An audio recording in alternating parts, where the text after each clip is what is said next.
desconfortável, sim, para o paciente, mas é um sinal de que a gente fez o que precisava fazer. Isso é um fato. Isso não deve ser, né, nunca omitido do paciente, mas é que assim, Isaac, eu recebo tanta gente de tanto lugar que você ouve tanta coisa que esses pacientes ouviram, sabe? Que daí você começa a fazer de tudo para evitar essas coisas com essas pessoas, né? Porque eles já passaram tanta coisa. Eu sempre falo, isso é uma consequência dessa cirurgia.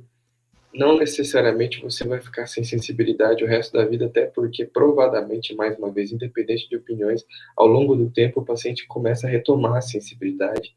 Você vê, você conversa com os pacientes, às vezes, que operaram e tudo mais, depois de anos, sem sentir nada, eles começam, às vezes, agora eu sinto passar a mão aqui na minha testa, aqui na maxila, na mandíbula. Isso vai voltando devagar, mas volta. Mas sim, isso é uma consequência da cirurgia no primeiro momento. Outra coisa importante é que sensibilidade é diferente de dor. O paciente, muitas vezes, depois de anos, ele não tem dor, ele volta no consultório, que ele começou a sentir o rosto. Aí ele fica em pânico. Doutor, porque ele se acostuma, né? Eu não sinto esse lado do meu rosto. Aí, depois de anos, ele se acostuma. E quando ele começa a sentir o toque, ou às vezes é o marido que vai beijar, né? Eu falo marido porque na maior parte das vezes A maioria é mulher. A neurose é mais prevalente em mulheres. Ela sente o toque dele, aí elas vêm em pânico. Doutor, eu tô sentindo agora que isso é sensibilidade voltando. Sensibilidade não tem nada a ver com a dor. É importante pontuar isso. Essa pergunta é muito importante, na verdade. Boa. Doutor, tem uma pergunta aqui, eu acho que não vou saber falar, mas a Elisângela Scaldini, a cefaleia... É a SUNCT e a SUNA. Boa. Tem relação com a ANT? Tem.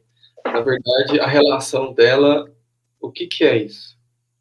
São cefaleias trigeminais que a gente fala, ok?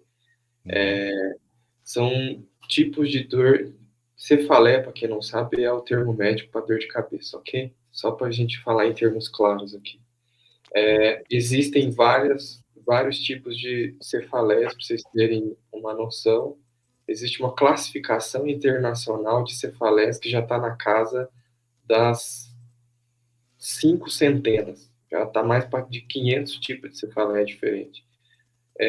Então, SUNA e SUNCT são cefaleias trigeminais, ou seja, que evoluem com sinais e sintomas relacionados ao nervo trigeminal. E quais são esses sinais e sintomas? Isso, diferentemente da neuralgia, é mais comum em homens. É aquela dor de cabeça que começa com lacrimejamento, né, com gotejamento nasal, uma dor de cabeça geralmente muito bem localizada, frontal, de um dos lados da cabeça, ou em cima do olho, ou atrás do olho, sabe? E intensa também, que vem em crises. Né, esses sinais associados à dor em si são típicos na SUNA e na SUNCT. Doutor Itati, quais são as maiores mentiras sobre a NT que circulam na internet? Que a gente pode tirar essas fake news, tirar todas as dúvidas agora. Deixa a Tati responder essa aí que ela vai falar. Boa, aí Tati, é contigo. Ai, gente, primeiro lugar, neuralgia do trigêmeo, você precisa de cadeira de roda. Tá na moda, tá? Uhum. Trigêmeo, quinto nervo craniano, que não basta de um lado, nós temos 12 aqui e 12 aqui, né? Então, se ele é responsável pelos movimentos do rosto, pela parte motora, sensorial do rosto, por que a cadeira de roda? Porque está na moda. Outro ponto importante. Bombas de morfina para neuralgia do trigêmeo. A média hoje em dia, R$100 mil para implantar uma bomba de morfina. Quantos, Tati, que você conhece que puseram bomba de morfina na teimosia, que foram lá e gastaram 100 mil, melhoraram 0,5% da neuralgia do trigêmeo? Nenhum. Não tem ninguém, gente. Se eu falar para vocês, ó, pelo menos um, deu uma melhorada. Não fez nem cosquinha embaixo da língua. Entendeu? Uhum. Eu curo neuralgia do trigêmeo com balão. Não vamos nem voltar, né? Que a gente já falou Dessa daí. Outra coisa, que agora também virou moda recentemente, é o que o doutor Elon falou. A seara da internet realmente é um terreninho minado e complicado. Outra coisa, neuralgia do trigêmeo é de cunho totalmente psicológico. Essa é a da moda mais, assim, recente. Eu não sabia eu não sabia que o fato de eu não ter me casado, por exemplo, mexeu com coisa emocional, e o doutor Elon precisou abrir minha cabeça, hein, dia 27 de setembro do ano passado, para resolver minhas questões psicológicas, vamos assim dizer. Então, são coisas, gente, são coisas drásticas. E outra coisa que, assim, eu gostaria muito, mas isso eu vou deixar para o doutor Elon, que isso é uma parte médica. Virou moda, hoje em dia, entre as pessoas com neuralgia do trigêmeo, dizer que... se vocês forem dar uma olhada só em, sei lá, do post de hoje a 15 para trás no meu Instagram, todo mundo agora, a moda é eu tenho neuralgia do trigêmeo bilateral. Gente, a neuralgia, a predominância da neuralgia do trigêmeo, ela é uma doença unilateral. Ou você vai ter aqui, ou você vai ter aqui. Eu tenho do lado direito. Tem gente que tem do lado esquerdo. Não dá para dizer assim, olha, tem mais do lado direito do que do lado esquerdo, ou do esquerdo do que...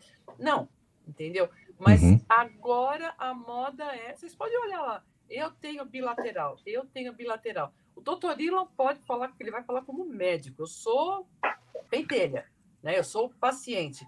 Mas, gente, 0,5% dos casos são bilaterais. Eu conheço gente bilateral, entendeu? Vai ser 0,5% dos casos somente são neuralgia do trigêmeo bilateral. Ou seja, você tem o abacaxi desse lado e desse.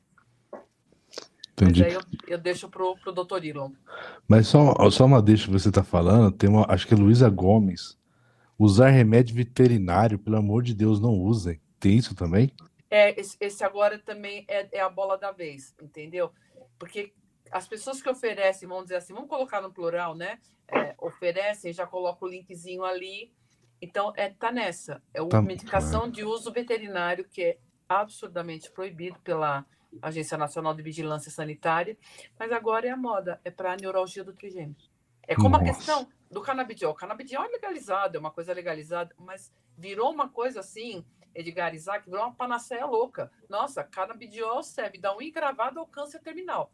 Não é assim, entendeu? Não é assim que funciona, entendeu? Não é... As pessoas às vezes vão, compram, costuma cacetada, tem alguns profissionais que pedem o da farmácia, porque o laboratório comissona, tem toda aquela coisa. E são dosagens muito fracas, entendeu? A resposta na neuralgia do trigêmeo é muito pequena. Eu tive. Se eu falar que eu não tive, eu estou mentindo. Eu tive resposta satisfatória na dor, nunca nos choques. E eu usei CBD, CBG, THC, CBD com THC, THC puro, usei spray nasal de resgate de THC e não respondeu nos choques.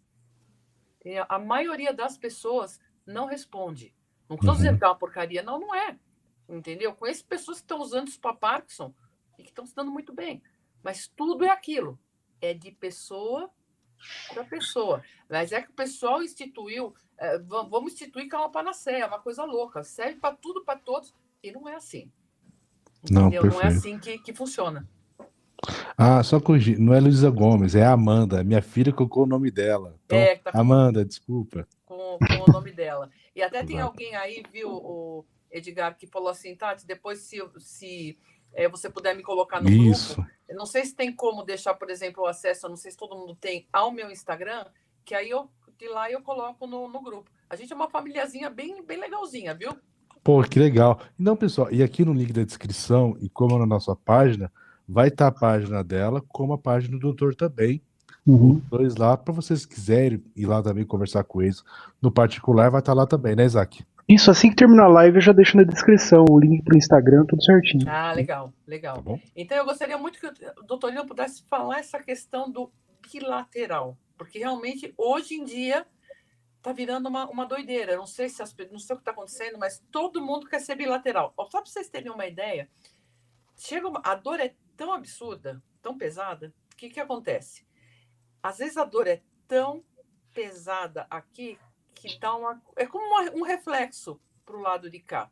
mas está doendo aqui, o abacaxi está aqui, mas é tão forte que dá um reflexo, e todo mundo já acha que tá manifestando do outro lado, entendeu?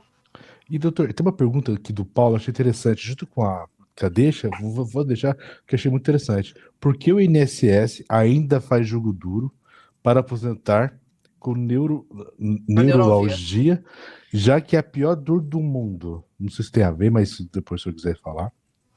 Tem tantas coisas envolvidas nisso, Paulo, tantas. Primeiro, é o fato de que perceba se você tem neuralgia. Foi de um ano para cá que as pessoas começaram a falar de neuralgia. Então, antes disso, era muito provável que você chegasse lá na perícia médica, como às vezes, né, você chega lá com uma doença desconhecida, a probabilidade de você ganhar qualquer tipo de auxílio, seja ele qual for, vai ser muito menor.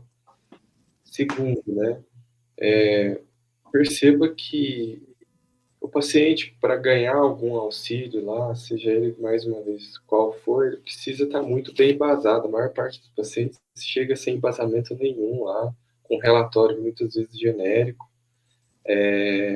Então, tem vários fatores aí que levam a isso. Hoje, o conhecimento a respeito da doença está maior, então talvez quando você for avaliado, a pessoa já sabe o que é a doença, o que ela pode fazer com as pessoas. E quando você é avaliado por um especialista, é o que eu sempre falo para a Tati, né? A Tati conhece pessoas aqui, Edgar, com casos muito, muito dramáticos de neuralgia, né?